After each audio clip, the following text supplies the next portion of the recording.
because if you stay with us, you're going to be pretty kooky too. I love that for all the eccentric mums and dads out there. Mike Kewley, would you class yourself as eccentric? Yes, and my wife would agree with that. Well, there you go. That's for you too then. Before that was another choice by yourself. It was The Doors and Love Street. Why did you choose that? Well, because I grew up with Beatles and Pink Floyd, you might think that we listened to The Doors as well, but we didn't really. I kind of found them myself when I was a bit older.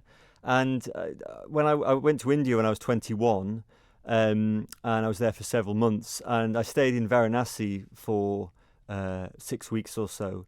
It's one of my favourite places. I try and return there every 5 years or so anyway. But I was learning tabla there. And I just wanted to hear some music. And so they had this little cassette shop. And it's all just Indian music. So I listened to a lot of Ravi Shankar and kind of Zahir Khan, a tabla player. But they had the Best of the Doors CD and the Best of the Beatles. And I think they had a Pink Floyd one. So I bought those 3 cassettes. So I would just listen to the Doors kind of, back and forth, back and forth. And for me, hearing the Doors actually takes me back to India and the heat. And the sound of the tabla. And that song, Love Street, it wasn't on the cassette I listened to, but it's just such a perfect, melancholy little song. And my favourite part is the kind of conversation he has halfway through about living above the shop. But yeah, and of course Jim Morrison was influenced by the Beats, and he had his own spirituality based on Native American, traditions and things like that. So yeah. You see, all of this, everything you've been saying so far, no doubt we'll continue to talk about similar things, is that music is so important and it can reach your soul. It's not just about, for one thing, just the fact it makes you want to dance is brilliant, because that's joyous in itself and affects us in such an intense way in itself.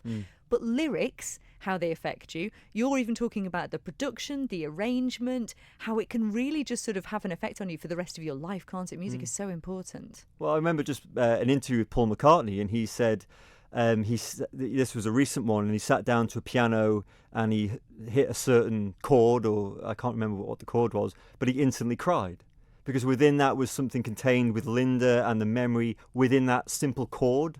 So, strike a chord, it's a phrase, isn't it? Oh, it strikes a chord. But that's right, music has that sheer power to shift you into a certain feeling or state or mood. An interesting thing that I have previously done in the sort of when I was working in the film side of things, which I know you're interested in as well, was I was shown a film, first of all with a soundtrack and then without the soundtrack.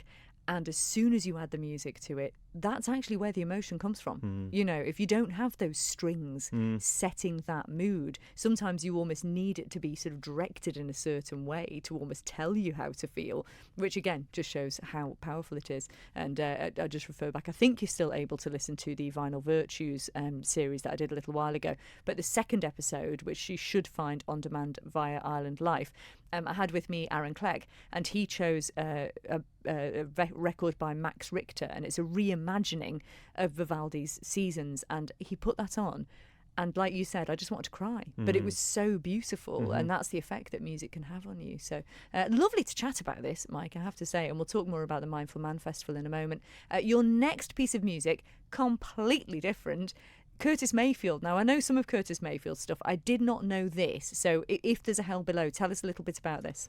So I was introduced to Curtis Mayfield, I think, through Jan Davey, who was the drummer in Safety Word, which is a Manx band that went to live in Bristol, and I used to live in Bristol. He's the only drummer I know that can simultaneously play keyboard whilst playing extremely difficult mathematical And it drum was so difficult what he did, wasn't it? Very choppy. And so he has this vast musical, influence. And so he introduced me to Curtis Mayfield. And this song in particular, If There's a Hell Below, We're All Going to Go, which is such a statement. But the thing I like is that a lot of people know Curtis Mayfield from Superfly and this kind of like blaxploitation kind of music. But he's really like a preacher, and he's singing about, having a social conscience, and in this song how basically the world's all going downhill and all the people that should be doing something are not doing it.